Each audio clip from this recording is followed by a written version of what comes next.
কাবা শরীফ ধ্বংসের ভবিষ্যৎবাণী সত্যি হবে কিভাবে? নবীজি সাল্লাল্লাহু আলাইহি ওয়াসাল্লামের ভবিষ্যৎবাণী, কাবা ধ্বংসের সেই ভয়াবহ দিন। আসসালামু আলাইকুম ওয়া রাহমাতুল্লাহ। প্রিয় দর্শক, কাবা শরীফ হল পৃথিবীর সবচেয়ে পবিত্র স্থান এবং এটাই হলো বাইতুল্লাহ বা পৃথিবীতে অবস্থিত আল্লাহর ঘর। এটাই ইসলামের সবচেয়ে পবিত্র স্থান, যা সৌদি আরবের মক্কা শহরের মসজিদুল হারামের মধ্যখানে অবস্থিত। প্রকৃতপক্ষে মসজিদটি কাবাকে ঘিরেই তৈরি করা হয়েছে। এটাই মুসলমানদের কিবলা, যেদিকে মুখ করে সালাত আদায় করা হয়। অর্থাৎ পৃথিবীর যে স্থান থেকে কাবা যেদিকে মুসলমানগণ ঠিক সেদিকে মুখ করে নামাজ আদায় করেন। হজ এবং ওমরা পালনের সময় কাবাকে ঘিরে তাওয়াফ করেন। তবে সর্বোচ্চ পবিত্র এই কাবা শরীফ কিনা ভেঙে ফেলবে এক কাফের, অথচ তাকে বাধা দেওয়ার মতো কোনো মুসলমান থাকবে না সেদিন। কিন্তু কবে আসবে সেদিন, আর কেই বা হবে সেই হতভাগ্য কাফের? চলুন তাহলে এইসব নিয়ে বিস্তারিত জানা যাক। প্রিয় দর্শক, প্রথম কাবাঘর নির্মিত হয়েছিল হযরত আদম আলাইহিস সালামের জীবদ্দশায়। পৃথিবীর প্রথম ইবাদত ঘর কাবা নির্মাণ শেষে তিনি তার চারিদিকে প্রদক্ষিণ করেছিলেন। এরপর হযরত ইব্রাহিম আলাইহিস সালাম এই ঘর পুনর্নির্মাণ করেছিলেন, যেন তার পরিবার ও বিশ্বের মুসলমানরা এখানে নামাজ আদায় করতে পারেন। এ প্রসঙ্গে আল্লাহ তাআলা বলেন, إن أول بيت وضع للناس للذي ببكة مباركا وهدى للعالمين। নিশ্চয়ই সর্বপ্রথম গৃহ যা মানব মণ্ডলীর জন্য নির্দিষ্ট করা হয়েছে তা ওই ঘর যা বাক্কা তথা মক্কায় অবস্থিত। এটি সৌভাগ্যযুক্ত এবং পুরো বিশ্ববাসীর জন্য পথ প্রদর্শক। আল্লাহ তাআলা কাবা ঘরকে নিজের সঙ্গে সম্পর্কিত করে এই ঘরকে মহিমান্বিত করেছেন। কাবাকে মানুষের জন্য ইবাদতের স্থান হিসেবে নির্ধারণ করে এই ঘরের চারিদিকে শিকার সহ গাছ উপড়ানো নিষিদ্ধ করে মক্কাকে মানুষের জন্য নিরাপদ অঞ্চল করেছেন। আল্লাহ এই ঘরের মর্যাদা রক্ষার উপর গুরুত্ব দিয়েছেন। তিনি দূর দূরান্ত থেকে মানুষকে এই ঘরের কাছে আসতে বলেছেন, যাতে তারা এই ঘরের মালিকের প্রতি বিনম্রতা দেখাতে পারে এবং তার আল্লাহর গুণে নিজেদের গুণান্বিত করতে পারে। তাই পবিত্র কাবাঘর পৃথিবীর সব মসজিদের প্রাণকেন্দ্র। এর রয়েছে অসাধারণ সম্মোহনী শক্তি। এর ভিত্তি হয়েছিল শিরক মুক্ত একত্ববাদের উপর ইখলাস ও একনিষ্ঠতার উপকরণ দিয়ে। সেই আদিকাল থেকে এই ঘরটির মর্যাদা এমনভাবে প্রতিষ্ঠিত ছিল যে এখানে আপনজন হত্যাকারীকে পেলেও তাকে হত্যা করা হতো না। অপবিত্র অবস্থায় এই ঘরে প্রবেশের কোনো সুযোগ নেই। আল্লাহ তাআলা বলেন, আমি ইব্রাহিম ও ইসমাইলকে আদেশ করলাম, তোমরা আমার গৃহকে তাওয়াফকারী, এতেকাফ বা অবস্থানকারী ও রুকু সিজদাকারীদের জন্য পবিত্র রাখো। হযরত হাসান বসরি রাহমাতুল্লাহ আলাইহি বলেন, জাহেলিয়া যুগে কোনো ব্যক্তি যদি কাউকে হত্যা করত এবং এরপর সে তার গলায় এক টুকরো উলের কাপড় পেঁচিয়ে কাবা ঘরে প্রবেশ করত, তাহলে মারাত্মক প্রাণঘাতী পিতা বা ভ্রাতার হত্যাকারীকে পেয়েও কেউ এখানে প্রতিশোধ নিত না, যতক্ষণ পর্যন্ত সে ওই পবিত্র জায়গা ত্যাগ করত। এজন্য আল্লাহ তাআলা বলেন, যে ব্যক্তি ওই ঘরে প্রবেশ করে সে নিরাপত্তা লাভ করবে। অর্থাৎ কাবা এলাকা আল্লাহ তাআলা কর্তৃক সংরক্ষিত একটি নিরাপদ স্থানে। এখানে মানুষ, পশু পাখি, মশা মাছি, গাছপালা, ফুল, এমনকি এখানকার ঘাসও সব ধরনের অনিষ্টতা থেকে মুক্ত। কিন্তু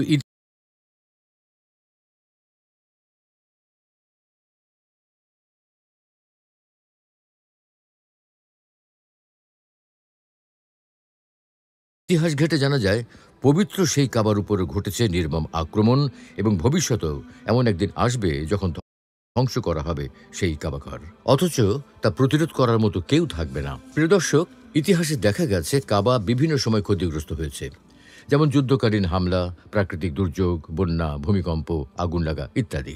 683 খ্রিস্টাব্দে ইবনে জুবায়ের ও হাজ্জাজ বিন ইউসুফের যুদ্ধে কাবা শরীফ ক্ষতিগ্রস্ত হয়েছে। পরে আব্বাসীয় যুগে আগুন ও বন্যায়ও এর অংশবিশেষ ধ্বংস হয়। এক্ষেত্রে 19 শতকের একটি আক্রমণ বিশেষভাবে উল্লেখযোগ্য। 1979 সালে কাবা এবং একে ঘিরে তৈরি হারাম শরীফ অবরোধ করেছিল একটি উগ্র গোষ্ঠী। তাদের দখল থেকে মক্কাকে মুক্ত করতে যে তীব্র লড়াই চলে তাতে নিহত হয় শত শত মানুষ। সে বছর 20 নভেম্বর একটা নতুন শতাব্দীর শুরু। সেদিন হিজরি 1400 সালের প্রথম দিন। মসজিদ আল হারাম তখন হাজার হাজার মানুষে পরিপূর্ণ। সারা পৃথিবী থেকে আসা মুসলিমরা সেদিন ফজরের নামাজে যোগ দেওয়ার অপেক্ষায়। ফজরের নামাজ মাত্র শেষ হতে চলেছে, হঠাৎ সাদা কাপড় পরা প্রায় 100-200 লোকজন অস্ত্র হাতে বেরিয়ে এলো নামাজের মধ্যে থেকে। এই অস্ত্র তারা আগেই সেখানে পাচার করে নিয়ে এসেছিল। কয়েকজন অস্ত্রধারী গিয়ে অবস্থান নিল ইমামের চারপাশে। ইমাম যখন তার নামাজ শেষ করলেন, অস্ত্রধারীরা মাইক্রোফোনের নিয়ন্ত্রণ নিল। তারপর তারা মাইকে এমন এক ঘোষণা দিল যা শুনে হতবাক হয়ে গেল সবাই। অস্ত্রধারীদের একজন মাইকে বলছিল, আমরা আজ ইমাম মাহদির আবির্ভাব ঘোষণা করছি। তিনি বিশ্বে ন্যায় বিচার এবং শান্তি প্রতিষ্ঠা করবেন। যে বিশ্ব এখন অন্যায়, অত্যাচার এবং অশান্তিতে ভরে গেছে। যে সশস্ত্র গ্রুপটি সেদিন কাবা এবং হারাম শরীফের নিয়ন্ত্রণ নিয়েছিল, তাদের নেতা ছিলেন এক বেদুইন, জুহাইমান আল ওতাইবি। সে ঘোষণা দিল, ইমাম মাহদি সেখানে তাদের মাঝেই আছেন। একথা বলে মুহাম্মদ বিন আবদুল্লাহ আল কাহতানিকে দেখিয়ে বলল, ইনিই হচ্ছেন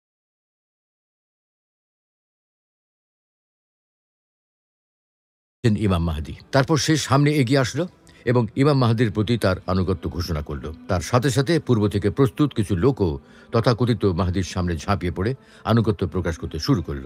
কোনো সন্দেহ নেই, এই দৃশ্য থেকে সবাই স্তম্ভিত হয়ে গিয়েছিল। এটা ছিল খুবই আপত্তিকর একটি ঘটনা। তাদের নেতা জুহাইমান পবিত্র কাবাকে ঘিরে একটি অবরোধ তৈরির নির্দেশ দিলেন। মসজিদের মিনারগুলিতে বন্দুকধারীদের অবস্থান নেয়ার নির্দেশ দিলেন, যাতে কেউ হামলা করলে তাদের প্রতিরোধ করা যায়। সৌদি পুলিশ বাহিনীর একটি দল প্রথম এগিয়ে এলো কি ঘটছে তা দেখতে। সৌদি পুলিশকে দেখা মাত্র তারা গুলি চালাতে শুরু করলো। অনেকেই নিহত হলো। শুরু হলো কাবা এবং হারাম শরীফকে ঘিরে অবরোধ। সৌদি সরকার এরপর সেখানে হাজার হাজার সৈন্য এবং কমান্ডো পাঠায় মসজিদ পুনর্দখলের জন্য। পাঠানো হয় শাহজাহান। মক্কার আকাশে উঠতে থাকে যুদ্ধ বিমান। কাবা এবং হারাম শরীফের ভেতরে সামরিক অভিযান চালানোর জন্য সৌদি রাজ পরিবার দেশটির ধর্মীয় নেতাদের কাছে অনুমতি চাইলেন। পরবর্তী কয়েকদিনে সেখানে তীব্র লড়াই শুরু হলো। সরকারি বাহিনী একের পর এক হামলা চালাতে লাগলো।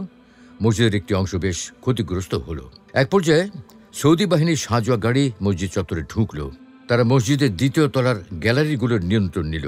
বেশিরভাগ বন্দুকধারী তখন মসজিদের ভূগর্ভের করিডোরে গিয়ে আশ্রয় নিল। সেই অন্ধকার জায়গা থেকেই তারা পরবর্তী কয়েকদিন ধরে লড়াই করে গেল। লড়াই আরও তীব্র হয়ে উঠল। সৌদি সরকারি বাহিনীর তীব্র গোলাবর্ষণ শুরু করলো। এই প্রচণ্ড গুলির মুখে সবাই ভূগর্ভস্থ কামরায় গিয়ে আশ্রয় নিতে বাধ্য হলো। কিন্তু তারপরে খবর আসলো, কথিত ইমাম মাহদি নিজেই গুলিবিদ্ধ এবং মারাত্মকভাবে আহত হয়েছে। অথচ তিনি যদি সত্যিই মাহদি হন, এমনটি হওয়া অসম্ভব। শেষ পর্যন্ত যারা বেঁচে ছিল তারা আত্মসমর্পণ করল। এই অবরোধ চলেছিল 2 সপ্তাহ ধরে। পরে তাদের নেতা জুহাইমান সহ 63 জনকে মৃত্যুদণ্ড দেওয়া হয়, অন্যদের জেল হয়। সৌদি কর্তৃপক্ষ নিহত তথাকথিত ইমাম মাহদির লাশের একটি ছবি প্রকাশ করে। শত শত মানুষ ওই যুদ্ধে নিহত হয়েছিল। আহত হয়েছিল প্রায় 1000। হারাম শরীফের বড় একটি অংশই এতে ক্ষতিগ্রস্ত হয়। তবে পবিত্রতম অংশ কাবা অক্ষত ছিল। প্রতিবারই মুসলমানদের ঐক্য ও ভালোবাসায় এটি পুনর্নির্মিত হয়েছে। অর্থাৎ পবিত্র এই কাবাঘর আংশিক ক্ষতিগ্রস্ত হলেও কখনো সম্পূর্ণ ধ্বংস হয়নি। তবে শেষ জামানায় কাবা ধ্বংস হবে সম্পূর্ণ ও চূড়ান্ত। তখন আর পুনর্নির্মাণের শক্তি বা ঈমান কারো মধ্যে থাকবে না। শেষ জামানায় কাবা ধ্বংস। প্রিয় দর্শক, কাবা শরীফ শুধু একটি স্থাপনা নয়, এটি মুসলিম উম্মার ঐক্য ও নবুয়তের ধারাবাহিকতার প্রতীক। প্রতি বছর কোটি কোটি মুসলমান এর চারপাশে তাওয়াফ করেন, নামাজে মুখ ফিরিয়ে নেন এর দিকে। কিন্তু সহিহ বুখারীর এক হাদিসে নবী করিম সাল্লাল্লাহু আলাইহি ওয়াসাল্লাম ভবিষ্যৎবাণী করেছেন, এক সময় আসবে যখন এই ঘর ধ্বংস হয়ে যাবে, আর তখন কিয়ামত হবে অতি নিকটে। যখন কাবাঘর ধ্বংস হবে তখন কিয়ামত খুব কাছাকাছি চলে আসবে। অর্থাৎ ইমাম মাহদির আগমন, দাজ্জালের আবির্ভাব, হযরত ঈসা আলাইহিস সালামের আগমন এবং ইয়াজুজ মাজুজের ফিতনা, এইসব ঘটনার পরেই কাবা ধ্বংসের সেই মর্মান্তিক মুহূর্ত ঘটবে। রাসূলুল্লাহ সাল্লাল্লাহু আলাইহি ওয়াসাল্লাম বলেছেন, হাবাসার অধিবাসী পায়ের সরু নলা বিশিষ্ট লোকেরা কাবাগৃহ ধ্বংস করবে। শেষ জামানায় ইসলাম থাকবে কেবল নামমাত্র। কোরআনের অক্ষর থাকবে, কিন্তু কেউ তা অনুসরণ করবে না। নবী করিম সাল্লাল্লাহু আলাইহি ওয়াসাল্লাম আরও বলেছেন, এক রাতে কোরআন পৃথিবী থেকে উঠিয়ে নেওয়া হবে। তখন আর কোনো আয়াত মানুষের মুখে বা কিতাবে থাকবে না। অর্থাৎ দুনিয়া থেকে ইসলামের আলো নিভে যাবে। মানুষ কাবাকে কেবল একটি প্রাচীন স্থাপত্য হিসেবে দেখবে। তখন হজ বন্ধ হয়ে যাবে, তাওয়াফ থেমে যাবে, মক্কা মদিনা জনশূন্য হয়ে পড়বে। আরও বর্ণিত আছে, একজন আবিসিনীয় বা ইথিওপীয় ব্যক্তির হাতে ধ্বংস হবে কাবাঘর। তার নাম হবে জুস সুওয়াই কাতাইন। তার গায়ের রং হবে কালো, পা হবে পাতলা ও লম্বা। সে আফ্রিকার দিক থেকে এসে একে একে কাবার ইট পাথর খুলে ফেলবে, যেন এই ঘরটি কখনোই ছিল না। তখন তাকে বাধা দেওয়ার মতো একজন ইমানদার মুসলমানও পৃথিবীতে অবশিষ্ট থাকবে না। কাবা ধ্বংস হবে কিয়ামতের শেষ সুযোগগুলোর একটি। এরপরেই পৃথিবীতে ভয়াবহ প্রাকৃতিক বিপর্যয় নেমে আসবে। মানুষের হৃদয় থেকে শান্তি বিলীন হবে, সূর্য উঠবে পশ্চিম দিক থেকে এবং ধ্বনিত হবে কিয়ামতের চূড়ান্ত আহ্বান।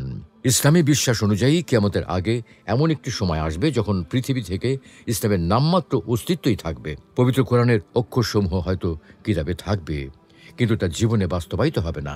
মানুষ কোরআন তেলাওয়াত করলেও তার মর্ম ও নির্দেশনা থেকে দূরে সরে যাবে। এমনকি তখন একজন প্রকৃত মুমিন ব্যক্তিকেও খুঁজে পাওয়া যাবে না। সহিহ বুখারীর একটি হাদিসে হযরত মুহাম্মদ সাল্লাল্লাহু আলাইহি ওয়াসাল্লাম ভবিষ্যদ্বাণী করেছেন, যখন কাবা ধ্বংস হবে তখন কিয়ামত খুব নিকটে চলে আসবে। এই ঘটনাকে কিয়ামতের অন্যতম বড় নিদর্শন হিসেবে গণ্য করা হয়েছে। হাদিস অনুযায়ী কাবার ধ্বংস সাধিত হবে এমন এক ব্যক্তির হাতে যার ঈমান থাকবে না। আশ্চর্যজনকভাবে সেই সময় কেউ তাকে বাধা দেওয়ার মতো মুমিন থাকবে না। কাবাঘর একসময় যে ভালোবাসা ও শ্রদ্ধার প্রতীক ছিল, তা ধীরে ধীরে হারিয়ে গিয়ে শুধুই একটি পুরনো স্মারক হিসেবে বিবেচিত হবে। তখন ইসলামের জ্যোতি নিভে যাবে, মানুষের হৃদয় হবে অন্ধকারাচ্ছন্ন, হজ পালিত হবে না, তাওয়াফ বন্ধ হয়ে যাবে এবং মক্কা ও মদিনা জনমানব শূন্য হয়ে পড়বে। রাসূল সাল্লাল্লাহু আলাইহি ওয়াসাল্লাম বলেছেন, মদিনা তার মন্দ লোকদের বের করে দেবে এবং সেখানে কেবল পশু পাখি ও বন্যপ্রাণী বসবাস করবে। অর্থাৎ মদিনা এমন এক শুদ্ধ ভূমিতে রূপান্তরিত হবে যেখানে কেবল প্রকৃতি থাকবে, মানবতা নয়। মোট কথা, ইসলামী কিতাবে বর্ণিত কিয়ামতের কয়েকটি বড় নিদর্শন হল ইমাম মাহদির আগমন, দাজ্জালের আবির্ভাব, হযরত ঈসা আলাইহিস সালামের আগমন, ইয়াজুজ মাজুজের ফিতনা, সূর্য পশ্চিম দিক থেকে উদয় হওয়া, দাব্বাতুল আরদ বের হওয়া এবং কাবা ধ্বংস হওয়া। এই ঘটনাগুলোর পরে কিয়ামতের চূড়ান্ত মুহূর্তে এসে পৌঁছাবে, কারণ সেই শেষ সময় আর কেউ সেই ঈমান, ইচ্ছা বা শক্তি রাখবে না, যার ফলে তারা পৃথিবীর শ্রেষ্ঠতম পবিত্র ঘর কাবা শরীফকে রক্ষা করতে পারবে। তাই কাবার ধ্বংস হবে চূড়ান্ত আর অপূরণীয়। অথচ কাবা হল পৃথিবীর অস্তিত্ব বজায় থাকার জন্য চূড়ান্ত শর্ত, কেননা আল্লাহ তাআলা কাবাঘরকে বিশ্ববাসীর স্থিতিশীলতা ও শান্তির কারণ বলে ঘোষণা দিয়েছেন। তিনি ইরশাদ করেন, আল্লাহ সম্মানিত গৃহ কাবাকে মানুষের স্থিতিশীলতার কারণ করেছেন। হযরত আতা রহমতুল্লাহি আলাইহি বলেন, পবিত্র কাবা হল বিশ্বের স্তম্ভ। যতদিন এর দিকে মুখ করা হবে এবং হজ পালিত হবে, ততদিনই জগৎ প্রতিষ্ঠিত থাকবে। যদি কোনো সময় খানায় কাবার সম্মান বিলুপ্ত হয়ে যায়, তখন মহাবিশ্বকেও বিলীন করে দেয়া হবে। অতএব কাবাঘর যখন বিলীন হয়ে যাবে, তখন পৃথিবীও বিলীন হয়ে যাবে। আসলে সমগ্র বিশ্ব মুসলিমের অন্তরে আল্লাহ তাআলা কাবা শরীফের মর্যাদাকে এমনভাবে স্থাপন করে দিয়েছেন, যার প্রতি সম্মান প্রদর্শনের জন্য যাবতীয় ভাবাবেগ ও প্রবৃত্তিকে বর্জন করতেও মানুষ কুণ্ঠাবোধ করে না। যে একবার দেখে, তার মনে ওই ঘরকে পুনরায় দেখার আগ্রহ তৈরি হয়। হযরত মুজাহিদ রহমতুল্লাহি আলাইহি বলেন, কোনো মানুষ কাবাঘরে জিয়ারত করে তৃপ্ত হয় না, বরং প্রতিবার জিয়ারতের পর পুনরায় যাওয়ার বাসনা নিয়ে ফিরে আসে। মুমিনরা পৃথিবীর যে কোনো প্রান্তে থাকুক না কেন, প্রতিদিন 5 বার ওই কাবার দিকে মুখ করে সালাতে দাঁড়ায়। প্রত্যেক মুসলমান আল্লাহর কাছে নতশিরে দোয়া করেন, জীবনে একবার হলেও যেন কাবাঘরকে নিজের চোখে দেখে। কাবাঘরের চতুর্দিকে আল্লাহর বান্দাদের তাওয়াফের দৃশ্য প্রতিটি মুমিনের নয়ন জুড়িয়ে তাদের মনে আবেগের স্পর্শ তৈরি করে। এটাই মুমিনের জন্য পৃথিবীর সবচেয়ে সম্মানিত ও মর্যাদাবান ঘর। মানব সৃষ্টির বহু আগে আল্লাহ তাআলা কাবাঘর সৃষ্টি করেছেন।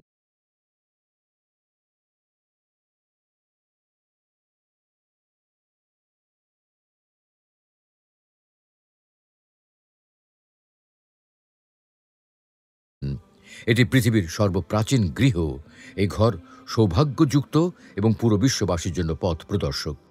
এখানে আসলে সব স্বেচ্ছাচারী ও অত্যাচারীর দম্ভ অহংকার চূর্ণ হয়ে যায়। যারা এটিকে ভাঙতে আসে, তারা নিজেরাই ধ্বংস হয়ে যায় এবং লাঞ্ছিত হয়ে পশ্চাদপসরণ করতে বাধ্য হয়। ইয়েমেনের বাদশাহ আব্রাহা বিশাল হস্তি বাহিনী নিয়ে পবিত্র কাবাঘরকে ধ্বংস করতে এসে নিজেই ধ্বংস হয়ে যায়। অথচ একদিন সেই কাবার ধ্বংস সাধিত হবে। সেই সাথে ঘটবে পৃথিবীর চূড়ান্ত ধ্বংস, আর তা হবে মানব ইতিহাসের সবচেয়ে বড় দুর্যোগ। আল্লাহ রাব্বুল আলামিন আমাদের সকলকে এই মহা দুর্যোগ থেকে নিরাপদে থাকার তৌফিক দান করুন। আমিন।